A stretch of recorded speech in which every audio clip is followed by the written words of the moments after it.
Et salut à toi très cher investisseur rentable, c'est Yann, bienvenue sur cette vidéo immobilière du jour. C'est un plaisir de te retrouver. Aujourd'hui, on va parler de l'article 5 de la loi 2011-1977 de la loi de finances 2012. Pourquoi ce nom barbare? Parce que je vais te donner un moyen de payer 0 € de plus-value. Alors tu connais, hein? Oui, il n'y a pas de plus-value sur la résidence principale. Moi, je vais te donner un moyen de payer 0 € de plus-value sur un bien locatif. Et là, ça devient un petit peu intéressant quand même. Reste avec moi. Et avant de commencer, clique pour t'abonner, rejoindre des milliers d'investisseurs rentables réunis ici. Et tu ne rateras rien, hein, tu seras abonné pour ne rien rater des conseils immobiliers. Et deuxième chose, tu peux cliquer quelque part dans la description de cette vidéo. Tu as un lien pour télécharger gratuitement mon livre, la version numérique de mon livre, la méthode des investisseurs rentables. Tu cliques sur le lien, tu arrives sur une page, tu mets ton prénom et ton email et je te l'envoie gratuitement dans ta boîte mail. Ok, alors on y va. L'article 5 de la loi 2011-1977 de la loi de finances 2012. Vaste programme, n'est-ce pas? Alors, qu'est-ce que nous dit cette loi? Elle nous dit que pour toute première cession d'une résidence secondaire, les biens locatifs rentrant dans cette catégorie, tu peux être exonéré de plus-value. What? Quoi? Attends, on m'avait pas dit ça? Ben non, on t'avait pas dit ça parce que peut-être que c'est peut-être un petit peu compliqué et il y a bien sûr, comme d'habitude, des critères, des pièges dans lesquels ne pas tomber, etc. Alors, reste avec moi parce que je vais tout te dire tout de suite et tout expliquer. Alors, la loi nous dit, en effet, sur une première cession de résidence secondaire, tu peux être exonéré de plus-value. Pour ça, il y a deux conditions. Deux conditions. La première, c'est de ne pas avoir été propriétaire de sa résidence principale dans les 4 ans qui suivent cette vente, qui précèdent la cession. Ok? Donc, tu vois, des fois je te dis, hein, souvent, il vaut mieux faire du locatif avant d'acheter sa résidence principale, parce que pour plein de bénéfices, en voici un. C'est-à-dire que si tu n'as pas été propriétaire de ta résidence principale dans les 4 ans qui suivent la cession, donc la cession de ce fameux bien locatif, alors reste pas bloqué sur premier parce qu'après je vais te donner à la fin de cette vidéo une feinte pour aller plus loin que le premier. Mais bref, on verra ça tout à l'heure. Chaque chose en son temps, il faut que je t'explique le déroulé de cette loi. Donc, si tu n'as pas été propriétaire dans les 4 ans de ta résidence principale avant cette fameuse vente de ton bien locatif, de ta résidence secondaire, qu'elle soit louée ou pas louée, tu peux profiter de cet abattement pour payer 0 plus-value. Par contre, attention, il faut que tu n'aies été propriétaire ni en propre, ni en société, ni en démembrement, en indivision, etc. Peu importe le pourcentage de propriétaire, mais si tu avais 10% par exemple en SCI avec quelqu'un d'autre de ta résidence principale, ça ne marche pas. Il faut que tu n'aies été jamais, enfin en tout cas dans ces 4 années-là, propriétaire de tout ou partie de ta résidence principale. Et le deuxième critère est de réemployer le produit de la vente, okay, donc la partie de plus-value, pour acheter ta résidence principale. Alors, acheter ou faire construire ta résidence principale. Donc, faire construire de zéro ou acheter plus travaux ou acheter tout court sans travaux, peu importe, on s'en moque. L'idée, c'est de s'engager, on va voir comment, à réemployer le produit, c'est cette plus-value qui n'a pas été taxée, pour acheter ta résidence principale. Pour ça, tu as 24 mois. C'est quand même assez long. Tu as 2 ans pour utiliser cette plus-value pour racheter ta résidence principale. Achat, construction, travaux. En France, ou même, et là ça devient intéressant, dans un pays de l'Union européenne qui a une convention fiscale, une convention d'assistance avec la France. Donc si tu te tâtes éventuellement à aller dans un autre pays européen, recherche sur Google la convention d'assistance, la liste des pays qui ont une convention d'assistance avec la France. Tu verras qu'il y en a beaucoup, c'est quasiment toute l'Europe. Donc globalement, tu pourras aller t'installer en France, enfin acheter ta résidence principale en France ou dans quasiment tous les pays de l'Europe, grâce à cette loi. Donc ces deux conditions, ok, ne pas avoir été propriétaire dans les 4 ans qui précèdent et réemployer le prix de cession. Donc c'est aussi pour ça, tu vois, que c'est intéressant de commencer par du locatif, même si tu n'as pas aussi acheté ta résidence principale dès le début, quoi qu'en disent les banquiers ou tata Jacqueline. Ensuite, alors attention, il y a tout un tas d'exceptions et de choses à faire attention. Alors j'ai épluché la loi pour toi, pour te faire un petit résumé facile, compréhensible, clair et net. Alors, tu dois réemployer toute ou partie de la plus-value pour racheter cette fameuse résidence principale que tu n'avais pas. Donc tu vas me dire, oui, alors ça veut dire quoi tout ou partie? Je dois tout réemployer, pas tout réemployer? Non, tu n'es pas obligé de tout réemployer. Par exemple, s'il y a 100 000 euros de plus-value exonérée, bah, tu as 100 000 euros, tu peux réemployer que 50. Par contre, il va falloir mettre dans l'acte de vente ce réemploi. Il va falloir mettre dans l'acte de vente, quand tu signes la vente chez le notaire, il faut que le notaire marque dans l'acte que tu veux bénéficier de cette loi. T'inquiète pas, le notaire sait faire. Tu lui expliques, tac, tac, tac, la loi 2011-1997, voilà, l'exonération de plus-value sur la vente d'une résidence secondaire. T'inquiète pas, il sait faire. Donc lui, il doit mettre le pourcentage de réemploi. 50%, 60%, 100%, peu importe. Et en échange, eh bien, il va calculer la plus-value. Parce que tu sais que c'est le notaire qui calcule la plus-value et qui se charge de te donner ce qui reste. Donc, s'il y a une plus-value, eh bien, il va calculer, il va dire, voilà, tu veux réinvestir combien dans ta résidence principale? 50%? Ok, tac, on note 50% dans l'acte. Ensuite, on calcule. Donc, du coup, la plus-value, elle n'est pas exonérée en totalité, elle est exonérée sur 50%. Donc, on calcule, tac, ça fait tant. Lui, il prend la plus-value et il te donne le reste. Et si tu as pris 100%, il te donne tout. Voilà, tout simplement, aussi simple que ça. Mais attention, encore une fois, la fraction réemployée doit être mentionnée dans l'acte. Il ne suffit pas de mentionner juste on réemploie, juste on profite de cette loi. Non, il faut mentionner la fraction qu'on va réemployer. Ensuite, il y a autre chose, c'est si tu vends en SCI. Par exemple, tu étais associé, sur la vente qui t'ouvre droit à l'exonération, tu étais associé, vous étiez plusieurs, il y avait plusieurs associés, 1, 2, 3, peu importe. Tu vas être exonéré sur ton pourcentage de détention. Par exemple, tu étais à 50-50 avec quelqu'un d'autre, eh bien, la plus-value, c'est 50-50. Donc, tu vas être exonéré sur 50% de la plus-value. Tu n'es pas exonéré sur la totalité, la base de calcul est forcément au prorata de ton pourcentage de détention. Sinon, ça serait trop facile. Ensuite, il faut savoir que les biens qui sont éligibles à cette loi, à cet abattement de plus-value, doivent être des logements. Ok? Donc à la date de la vente, ça doit être un logement. Mais quand on épluche le texte, on se rend compte que à la date de la vente, ça doit être un logement. Mais ça peut très bien être autre chose avant. Toi, par exemple, tu avais acheté, je ne sais pas moi, une ancienne usine, tu as fait un loft ou plusieurs lofts, tu revends, tu profites de cet abattement.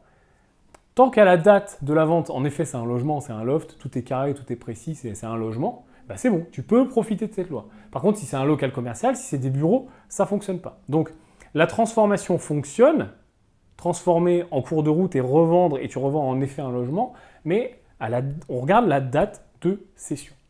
Ensuite, il faut savoir qu'on va raisonner en unité d'habitation. Donc, on va pouvoir exonérer une unité d'habitation. Donc, prenons le cas de l'immeuble, ou même le cas que je t'ai donné avant, où tu prends une grande surface, tu fais 2 lofts par exemple, ou un immeuble avec 5 lots, tu vas avoir une seule unité d'habitation qui peut profiter de cette exonération. Donc par exemple, tu revends ton immeuble avec 5 lots, tu vas être exonéré sur une unité. Donc sois intelligent et choisis, parce que c'est toi qui choisis, parce que ça va être encore une fois écrit dans l'acte, quelle unité ouvre droit à cette loi et à combien de pourcentage, comme on a vu avant, tu vas réemployer. Donc prends la plus grande. Prends en tout cas celle qui permet d'avoir le plus de plus-value. Ce qu'il faut aussi que tu saches, c'est quand tu revends comme ça en partie, même si tu revends tout l'immeuble, mais que il faut bien que le notaire annexe à l'acte mette bien, stipule bien que tu veux utiliser cette disposition. Donc il faut qu'il détermine une plus-value. Donc pour déterminer une plus-value, il faut qu'il donne un prix à ce lot. Par exemple, il y a 5 lots, tu as choisi le lot numéro 2, c'est celui-là qui va t'ouvrir cette loi, cette exonération. Le notaire, il faut bien qu'il dise, voilà, on vend tout l'immeuble 500 000, mais le lot 2, lui, il vaut tant, et en fait, on l'a vendu tant, tu vois. Donc en fait, il y a une plus-value là qui est purement mathématique. Donc aussi, à toi de t'arranger avec le notaire pour faire en sorte qu'il y ait la plus grosse plus-value sur ce lot-là. Alors, sans sortir des critères, mais ça ton notaire saura faire, ton notaire saura te conseiller au mieux. Mais dis-lui consciemment que voilà, tu choisis ce lot-là, et puis si ça serait bien de faire en sorte que d'affecter la plus grosse plus-value, ton notaire comprendra, d'affecter la plus grosse partie de plus-value sur ce lot-là, vu qu'on est exonéré, ça vaut le coup. Donc attention, attention, on raisonne en unité d'habitation, et si on raisonne sur un immeuble entier, on raisonne sur un seul lot de cet immeuble. Par contre, tu le sais en tant qu'investisseur rentable, il y a un deuxième dispositif dont on peut bénéficier pour être exonéré de la plus-value. C'est la résidence principale. Mais attention, si tu es en résidence principale dans cet immeuble, tu n'es plus ouvert à cette fameuse loi résidence secondaire, puisque tu es propriétaire de ta résidence principale, parce que tu habites dans un des appartements de cet immeuble. Donc il faudra choisir. Soit tu habites dans un des appartements, et là en effet tu seras exonéré au titre de ta résidence principale, mais cette loi ne fonctionne pas. Ou soit tu habites ailleurs, tu es locataire, peu importe, et là cette loi fonctionne. Donc tu vois, il faut choisir. Mais quand on raisonne sur un immeuble, c'est pas la même chose que quand on raisonne sur un seul lot. Donc il faut aussi prendre tout ça en compte. Ensuite, il faut savoir que ça fonctionne aussi sur les droits démembrés.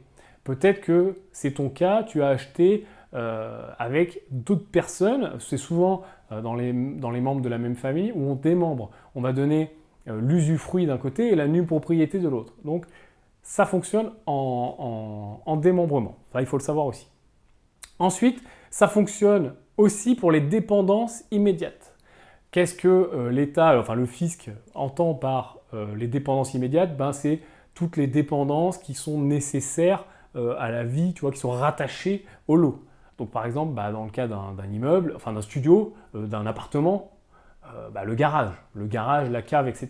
Donc ça c'est malin aussi de vendre la totalité. Par exemple, si tu as un immeuble, je reprends mon exemple de l'immeuble, tu as un immeuble avec 5 lots, tu as choisi le lot numéro 2 pour profiter de cette loi et tu as 2 garages. Affecte un garage au lot numéro 2. Donc du coup, ça va faire augmenter son prix et du coup, ça va faire augmenter la plus-value. Et vu que sur la plus-value, tu es exonéré, voilà, tu vois.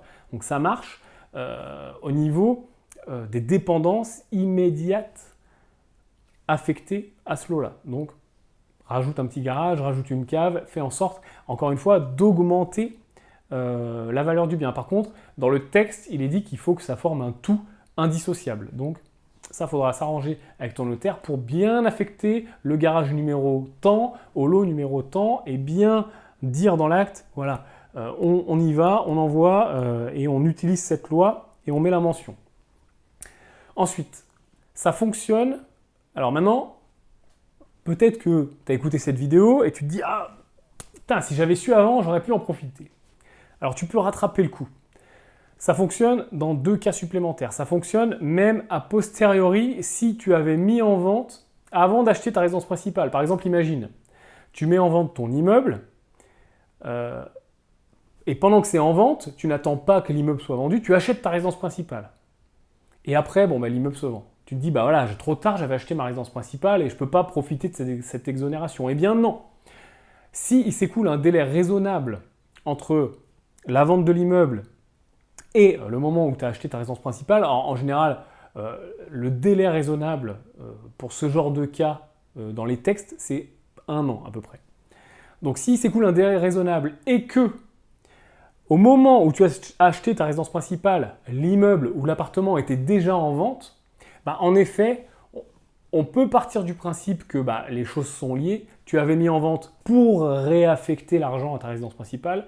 Donc, tu peux profiter de l'exonération de plus-value qui va rentrer dans ta résidence principale. Par contre, il faut que ça soit effectif. C'est-à-dire que si tu dis « Ok, j'ai acheté ma résidence principale il y a 6 mois. Ça y est, boum, je vends mon bien. » Donc je dis au notaire, ok, je vends, je veux profiter de cette loi. Ok, vous voulez mettre combien? Ok, 100% de la plus-value. Ok, on met 100% de la plus-value.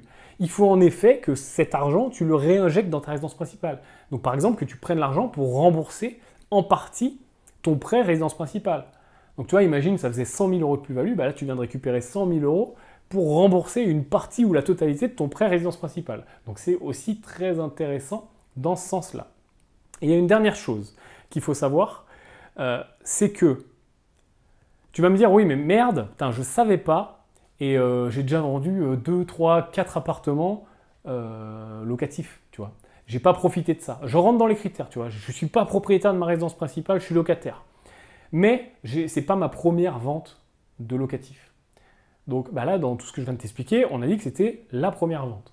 Sauf que, il y a l'article 150 UG du Code général des impôts, tu vois, j'ai fouiné un petit peu quand même pour toi, qui nous dit quoi? Qui nous dit que l'exonération est facultative, c'est-à-dire qu'elle va s'appliquer au titre de la cession, mais elle est facultative. Donc si tu choisis de ne pas, alors si tu choisis consciemment ou même parce que tu ne le savais pas, de ne pas appliquer cette exonération, bah, tu ne l'as pas appliquée.